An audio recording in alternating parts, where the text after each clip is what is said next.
to take you through is the composition part, which is the second hour of your exam.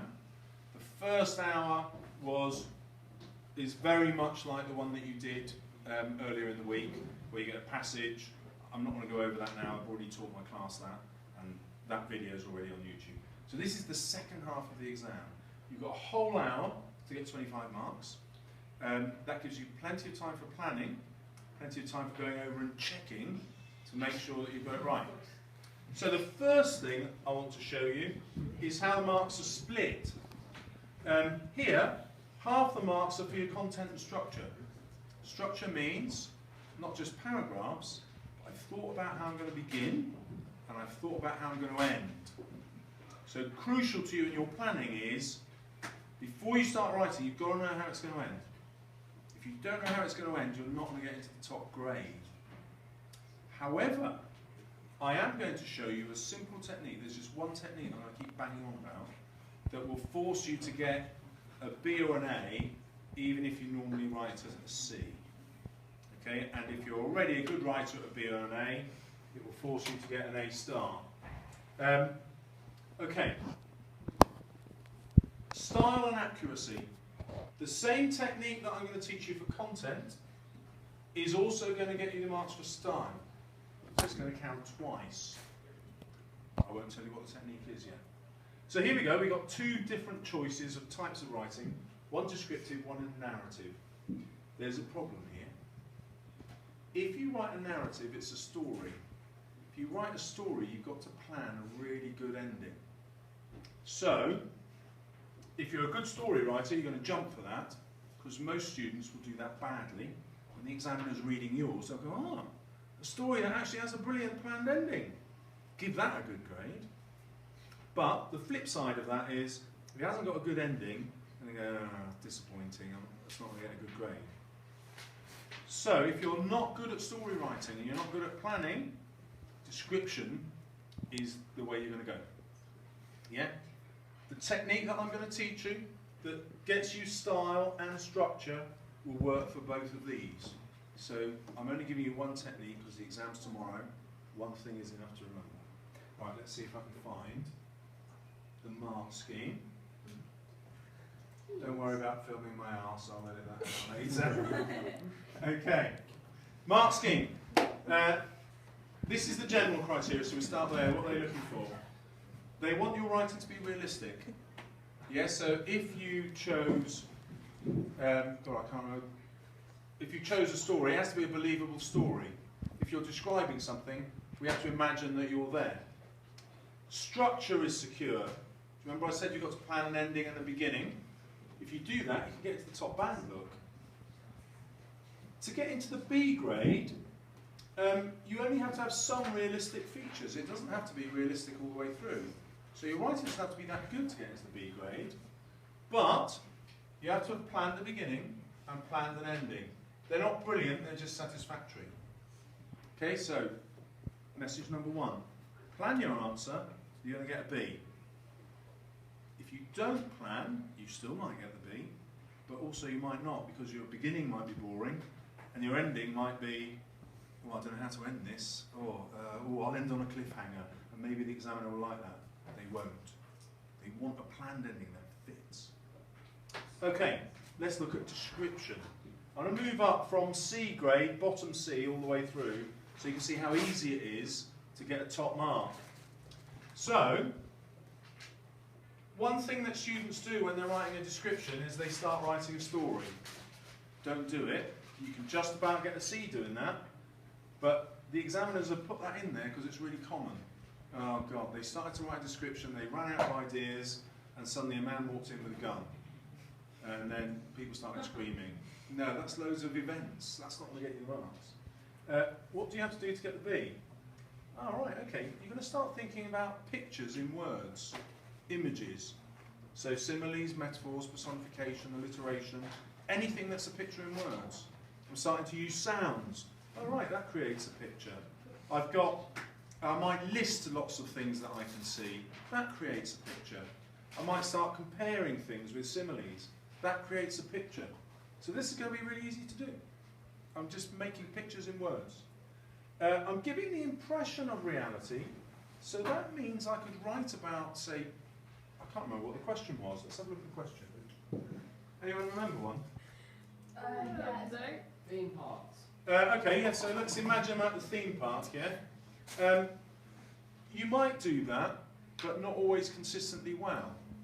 I don't know when the last time you went to it. I would hate this question because I hate theme parks. If I started trying to describe Alton Towers, I'd get it all wrong. I wouldn't be particularly believable. But I could still get a B because that criteria said I'm sometimes realistic. Okay? But I'm not going to choose that one because I can't be realistic all the way through there. However, there's plenty of places I could imagine leaving forever. I've moved house, I've moved schools. You could imagine what it's going to be like when you leave Chipping Camden, or if you've moved house, you could easily use that. And so I'm not going to be realistic there. Right, let's go back to the question. Oh no, not that one. Okay, so I just have to give an impression of reality. I don't have to be realistic all the way through, and I'm going to get a B. So the A and the A star is suddenly to develop ideas. My one technique I'm going to teach you will get you to develop ideas. And varieties. My one technique is going to do that. So it's going to get you into the top band. Okay, what do I have to do if I'm writing a story that's different from describing? Well, if I write a rubbish story, I might not have a brilliant beginning and ending. Here I've got a decent ending and beginning. That gets me a B. I might just have the character and setting, and I haven't thought about the ending. I can still get a C, but hey, that's rubbish. If I can plan an ending, why wouldn't I go up here? I can have a bit of sense of suspense. So get the reader guessing. Plan the ending. That's going to give me a climax. How do I make it interesting? I'm going to teach you that one technique that's going to make things interesting. So, my one technique I'm going to teach you will get you in the top band for descriptive writing, but in the second band for story writing. So I guess what I keep trying to encourage you, unless you're a brilliant story writer, is to go for description. Okay? Let's whiz down to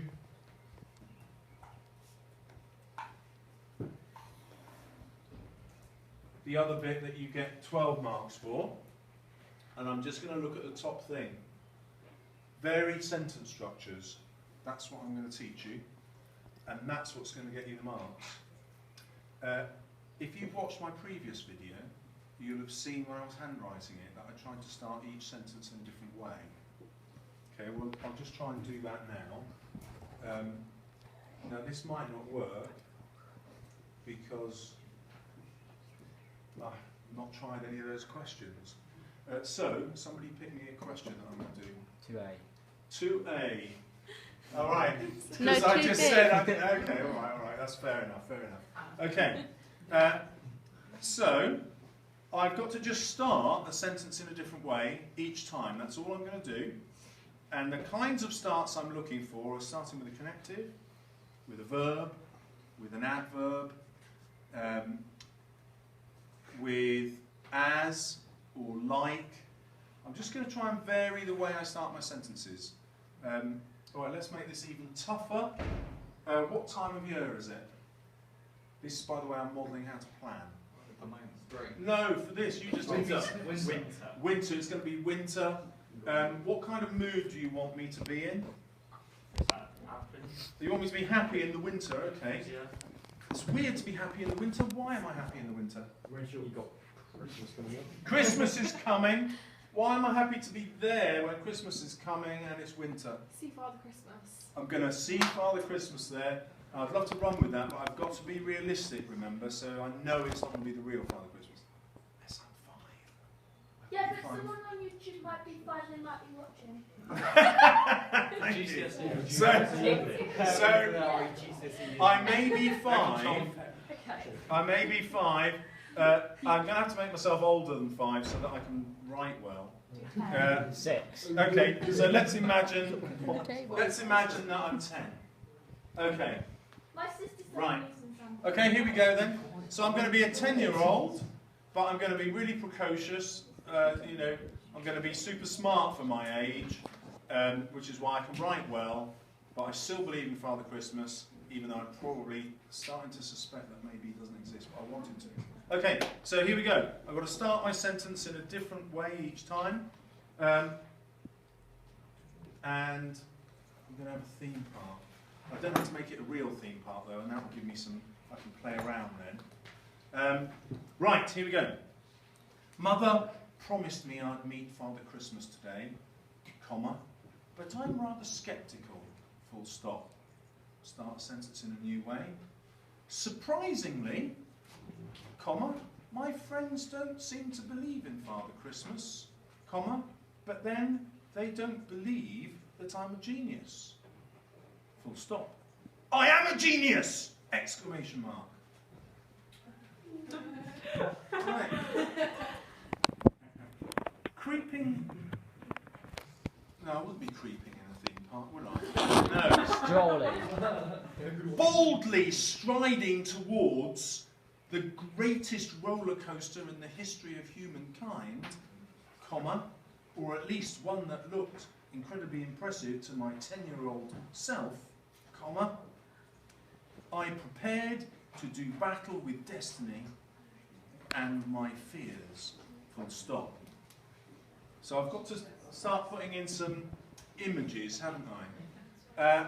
I glanced up at the towering peaks above me, and the tiniest speck began to scream.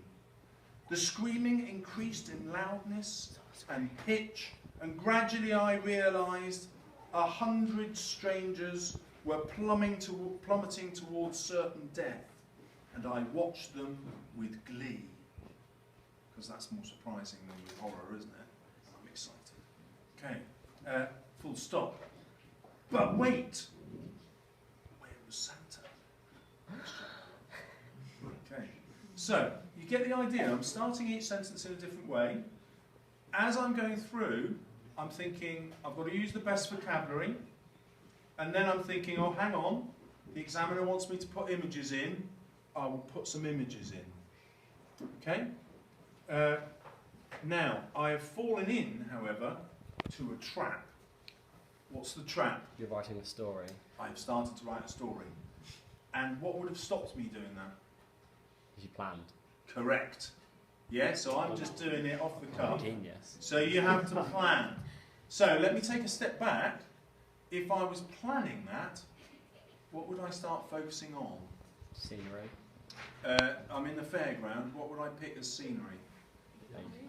Rides, tents. I'm going to have rides that I could see. Where would I be so that I'd have an interesting view of the rides? At the front. Of the ride? Yes. Okay, I could be there at the front of the ride. That would work.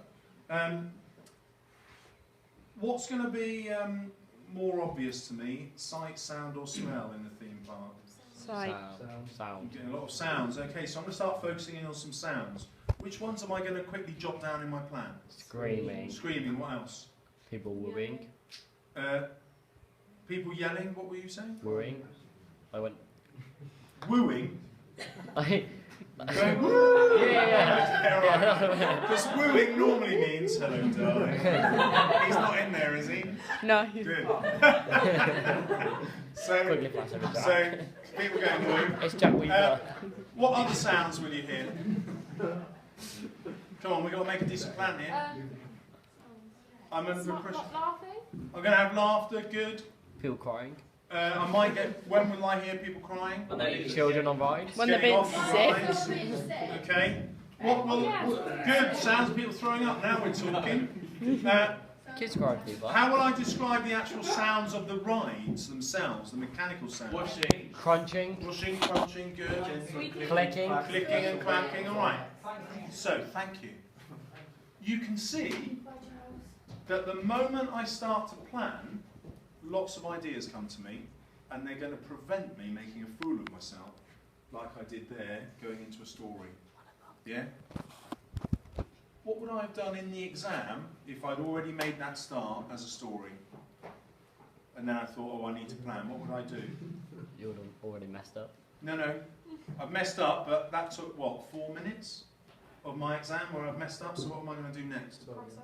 I'm going to start again by doing what? Fine. Yeah, I'm going to go back to plan. Yeah? So you've got time in this exam to get it right, because you've got a whole hour to do it. Any questions? What about foundation? It's the same. What's the one technique I've told you to use? Sentence. Brilliant. And what I tell my class is just start every sentence a different way. If you do that, you will automatically be writing interesting stuff that's going to get you at least into band 2. Yeah? My class also know that means start with connectives, verbs, adverbs. Lots of different ways. You can have really short sentences that are 1 word long or 4 words long. You can have sentences that are 35 words long. They all know how to chuck a colon or a semicolon in. If you don't know how to do that, don't. So I've told you just one technique. Start each sentence in a different way, and that will force your marks to go in the highest category. So let's just review that again. If I start each sentence in a different way, that puts me in the top band for this. Yeah? So even if I don't have a brilliant vocabulary, well, they still might give me 11 instead of 12. Although if I'm really struggling to think about different ways of starting a sentence, that probably is going to make my vocabulary better, because I'm thinking, I've got to use another word here, I've already used this one before. It's definitely going to be linguistically effective. That means my language is effective, because I'm starting each sentence in a different way. And then if we go up to see what the 13 marks were for, if I'm describing varieties of focus, well, each time I change that first word of the sentence, I'm varying where the reader is looking, varying where I'm looking. So I'm forcing myself to get in the top bands. Right, any questions? No. Thank you for making my stay very pleasant. Imagine a really boring task. I get my students to do this by saying, right, think of a letter from the alphabet. So my last class said Z. Okay, I'll pick another person, think of a word that begins with that Z, and predictably, zebra came up. And that's just an easy way to get a really tedious title, the zebra. How on earth would we turn this into narrative writing? I'm going to take you through a simple, I hope simple anyway, 6-part process that's going to help you answer this question. First, you're going to start with a spider diagram to jot your ideas down as quickly as possible. Next, you'll eliminate some of these by concentrating on the ones that are fun to write and that will surprise the examiner. So you only include those 2 as your selection. Then you have a final tie break, if you like, between these 2. Surprising the reader is more important than fun to write, but hopefully they'll overlap. You then ask yourself, well, what can I do in 2 pages? Because that's a typical exam for most of you. And then once you've chosen that one, you do a new spider diagram, and then crucially, you get rid of all the rubbish at the beginning of a story and go straight in with a crisis. So let's see how that works. There's my title in the middle, and I literally put down anything. There is no editor in my mind at this stage. Many students sit there thinking, not putting ideas down. Well, I'm going to be crossing ideas out in this planning stage, and therefore everything I think of goes down. So a teenager invents a bra which makes her irresistible. I've got all sorts of things in mind there that I could write about. Or a code name for a spy on the trail of terrorists. I'll just move that closer. There we go. So that I'm picking things that are in the news that I'm thinking of that come to me naturally. A virus that hacks details of everyone's DNA. Again, DNA stories are constantly in the news, and I've gone from codename to virus. It's just a word association that's just worked for me, so I'm just going to stick it down. And then obviously a zebra is also an animal, so an elderly zebra at the zoo who plans an escape. I don't know, perhaps I'm thinking of something like Animal Farm there, or many of you will have watched films like Madagascar which might follow a similar plot.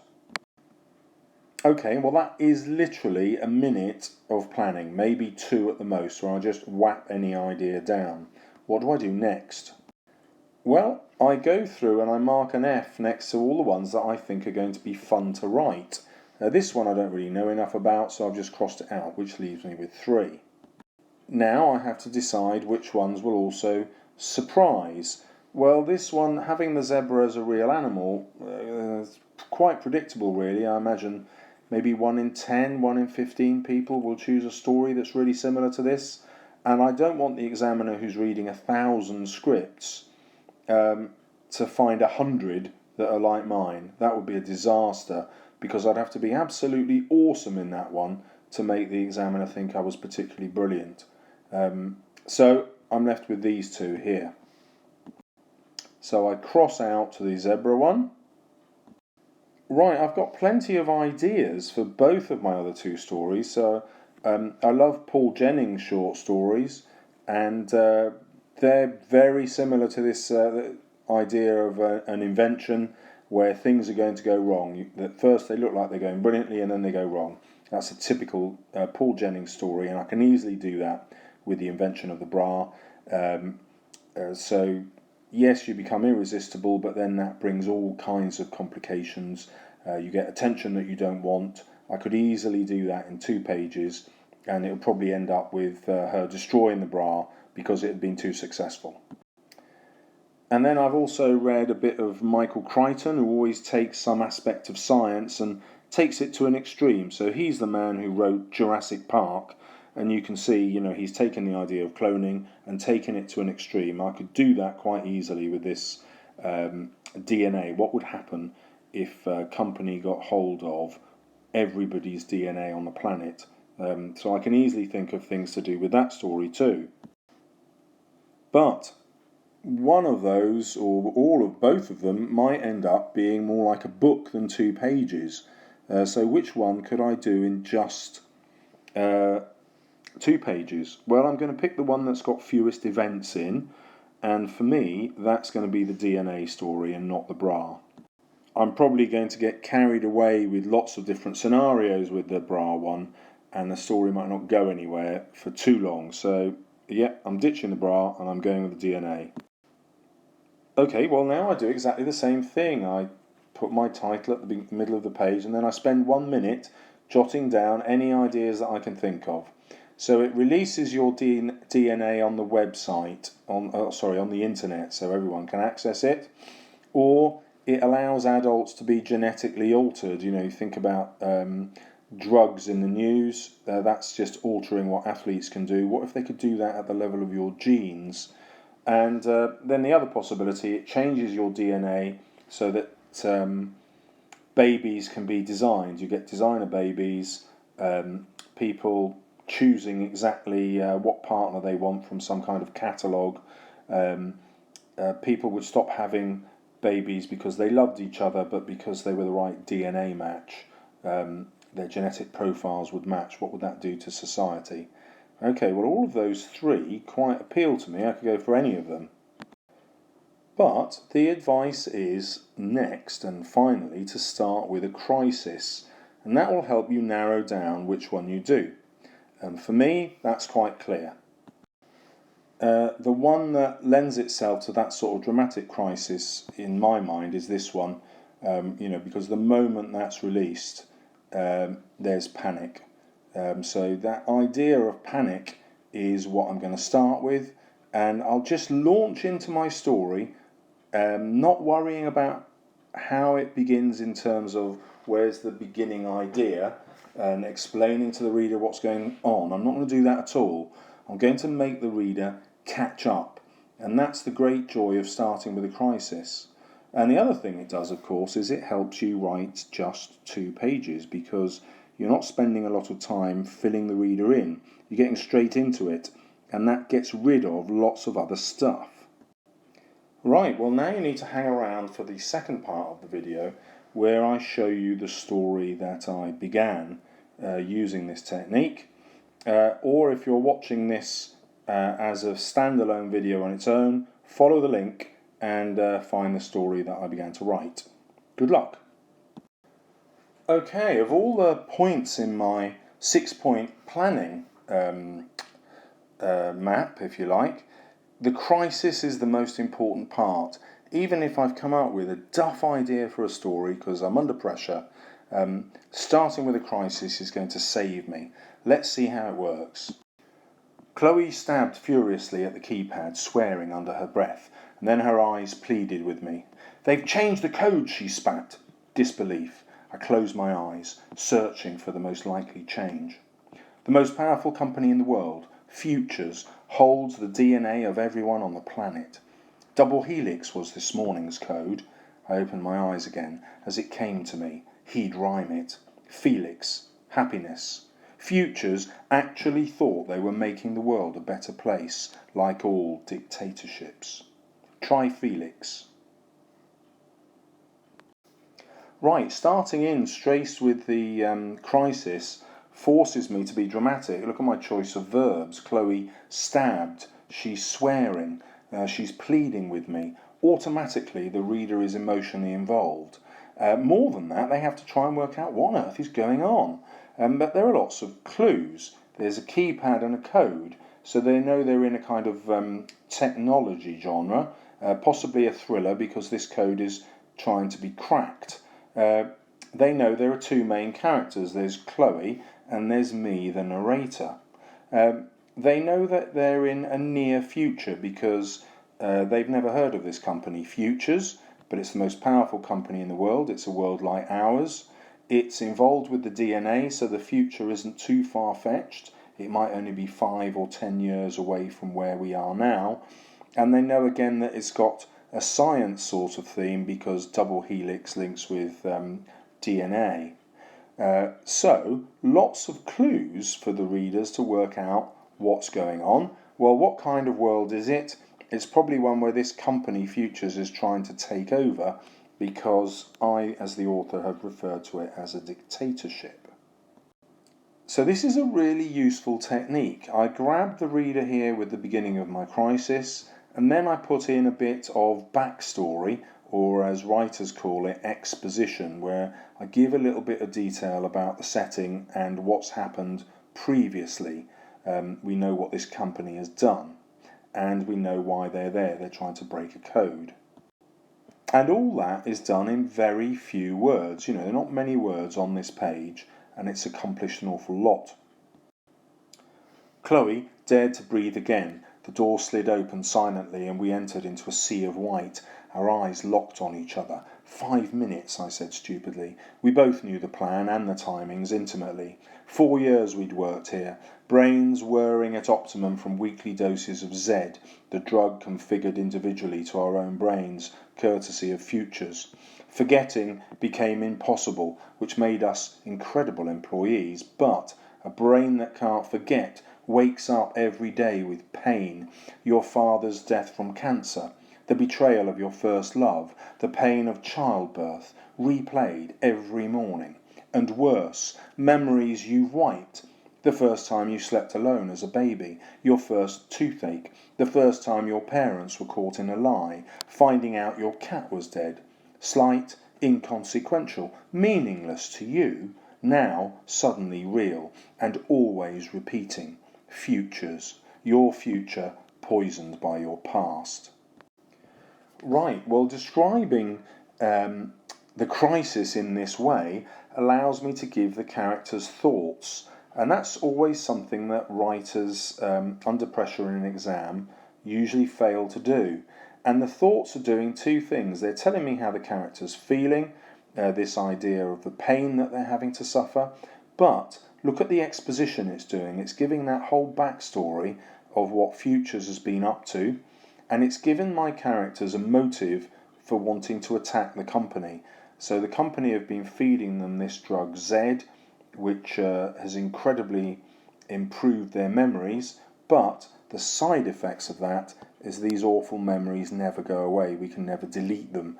We can never wipe them from our minds. What a horrible future that would be if you couldn't forget things, or at least forget how bad they were.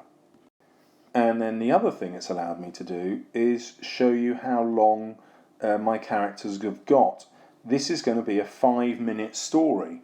So the action is going to take place over about 5 minutes, which means I know I can fit it all into 2 pages. The extra events are the backstory, as I've suggested, which are intertwined with the emotions of my characters. So I know I'm gripping my reader, I'm gripping the examiner, and also it's an exam, I'm gripping myself. I'm not making it a boring writing experience. I'm having fun with it myself and enjoying what I'm doing. And that's important. Just because you're writing an exam doesn't mean you shouldn't seek your own pleasure. After all, if the story is going to fascinate you, it's likely to fascinate another reader. But we had not predicted this, the bare white room. So this is when you introduce the crisis further. You go into more depth, either the same crisis or a new one. Because it's a 2-page story, it's worth exploring greater depth to the same crisis. Where is it, Johnny? We needed the mainframe, but the room was empty. Our research was faultless. 4 years of living with perfection, working through the ranks. My twin and I had persevered. Last night, it had all been worth it. We'd found the back door to the firewall. Chloe had found it by accident. Mr. Hope, chief executive of Futures, had been trapped in a lift with Chloe. It had been a sudden power cut. The processing of DNA for 7 billion people needs a lot of computing power. While you sleep, Futures virus taps into your computer, your tablet, your mobile phone. You can't count the processing power or the wattage required, and last night's resulted in a power cut. So starting with the crisis has allowed me to just focus on 3 key characters. I've got my villain here, Mr. Hope, who represents the whole company. I'm not going to introduce lots of other characters, that would be pointless. Too many for the 2 pages. So I've just got my 2 characters on the side of good, Johnny and Chloe, and Mr. Hope, the villain. Again, in the midst of the crisis, notice how each paragraph starts with a crisis. I can then give that backstory, that exposition, to work out why they're there and what the problem is with using this password. What the problem is with the company. So the company isn't just attacking our 2 employees with this drug Z, it's also affecting everyone. There's no privacy. It's using anything that can go online and possibly using it against you. Right, let's read on. Mr. Hope and Chloe alone in a stalled lift. I've put that in a single paragraph because it's going to be crucial to my story. I don't know how crucial it's going to be yet because I haven't ended it, and I'll explain that in a minute. He'd pressed his palm to the scanner as a reflex, without thinking, and began to speak. Butter, and then he'd stopped. Nothing happened, of course, because Mr. Hope had caught Chloe's eye in the mirror. She had shrugged. He had shrugged. 2 employees trapped in a lift. No big deal. But it was a big deal. Mr. Hope had a daughter, Faith, and she had a horse, Butterscotch. The password to the mainframe. Now, all we had to do was find it, and it wasn't here. Okay, well, this is my new crisis. Yeah, they had the crisis of not being able to get the code, then that was resolved, and now I've got a new crisis. They've got the code for the mainframe, it's Butterscotch, but there's no mainframe. They've broken into the room where they're sure it exists, and it's disappeared. So I've got 2 choices now as a writer. They're going to find a way to get it to appear, get Butterscotch into the mainframe so they can alter what Futures does. They can introduce their own virus and stop all this information gathering, all this interfering with DNA. So it can end triumphantly with them destroying the company and saving mankind from having DNA available just to the company. They could reveal everybody's DNA straight onto the internet, so no one would have control over it. Okay, so that's one ending. But the other ending could be that Mr. Hope has stage managed this trip in the elevator with Chloe. He knows what Chloe and Johnny are up to, and this is a trap. They're going to do something which he needs them to do, which will in fact infect everybody. Do you remember I said they were twins? So they could have been a genetic DNA experiment set up by Mr. Hope's company when they were young. They knew nothing about it. He's going to reproduce their DNA via the internet, and that's going to dramatically alter the DNA of billions of people so that they become perfect copies, replicas of these two villains who don't know it, but they become the norm. So I've got these two different ways of ending. One's a utopian one, where Chloe and Johnny save the world, and one's a dystopian one where they think they're going to save the world, but they're exploited by Mr. Hope so that everyone shares their memory, the computing power of their brain, so everyone becomes much more intelligent, but also filled with this kind of pain that Johnny and Chloe have felt. And I can do either of those. Now, why that's important is I didn't plan that ending, either of those endings. I had no idea that either of those endings were possible until part way through my writing. And the thing that helped me do that was my crisis. If I'd started with the story of Futures and Mr. Hope and then becoming a powerful company, I would have been too worried about explaining all the detail, and I'd never have worked out where my ending was going to go. But starting in a crisis kind of puts me as a writer into a state of panic, and it's helpful panic because I'm writing about my character's panic, and as I'm doing that, I'm thinking about the likely scenarios about how I'm going to end. So here's a story that's, it's about 440 odd words so far. In 2 pages I'm going to write about 600. And so I know I've got another 150 words to end it, which I can easily do. And I've got options, what will the examiner have?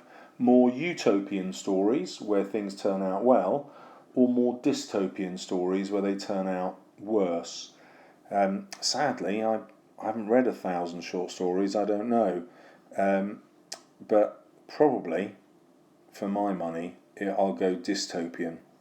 And that's where I would head under pressure in the exam, because it allows me to introduce a further twist.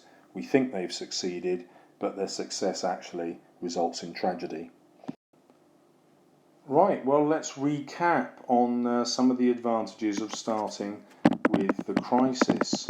It allowed me to include exposition, this idea of the backstory. I hope you noticed my sentence starters, that they were incredibly varied, different. Nearly every sentence started in a different way. It allowed me to cheat with some sentence starters for effect. I started a few with and but. You will have noticed some incredibly short paragraphs where I was playing about with tension. Hopefully you also noticed that in the longer sections I was able to show off linking ideas with colons and semicolons and dashes. Not just because I know the examiner's looking for these, but because they allow me to write in contrast to my short tense paragraphs. So these two counterpoint each other. Short paragraphs to create tension, and then these longer detailed ones to give that backstory again, the exposition.